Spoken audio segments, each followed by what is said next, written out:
Stories have a huge impact in your presentation. I gave a keynote to a healthcare conference recently, and the funny thing is, in the room were doctors, nurses, medical assistants, administration. It was all about improving the patient experience. So look, there are two ways I could talk about this. I could just say verbally that we need to treat patients better, communicate, have kindness, and really empathy for what they're going through, and all of that is true. Without a doubt, I won't get booed out of the room for saying that.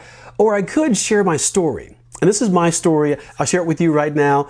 My wife and I are blessed to have 2 children, but prior, we struggled.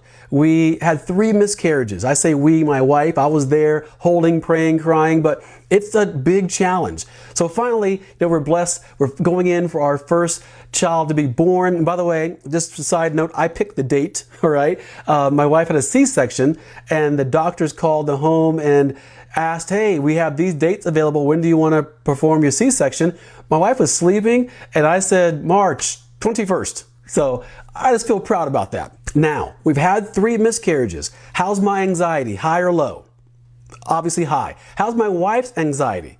Quadruple high, okay? So we're going in. Now, imagine she's in the bed right here, laying down. I'm by her head, holding her hands. We're praying. Behind her head is the anesthesiologist, and he's kind of walking her through what he's going to do. And then in walk 3 doctors, all right? And they do say hello, and then they kind of come in. There's a sheet right here. So I'm going to kind of turn my body. This is kind of how I'm standing. Hold my wife's hand. Her head's down here. And I keep doing this, like looking back at them, like wondering when we're going to start, or how do I know when we start? You can blow a whistle. What are we going to do here, right? So I'm just doing this, and I keep looking. My wife does this. I can feel that. I can feel that.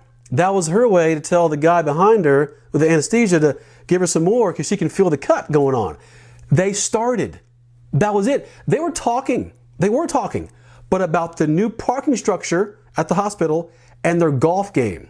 True story. It was a new parking structure and it wasn't done. It was hard to find where to park, and they were complaining about the parking while they were doing the surgery. And I'm right here waiting, and I'm going, oh my goodness. Next thing I know, my son's crying. I'm just concerned, is he breathing? The whole thing. And we're off. I'm in the room. A little bit later, they sewed her up and she's back there. That was my memory of my son being born. Don't forget, you all have a story. I don't care if it's healthcare or sports, being a stay-at-home mom or dad. Bottom line is, your story will resonate. So lean into your own story.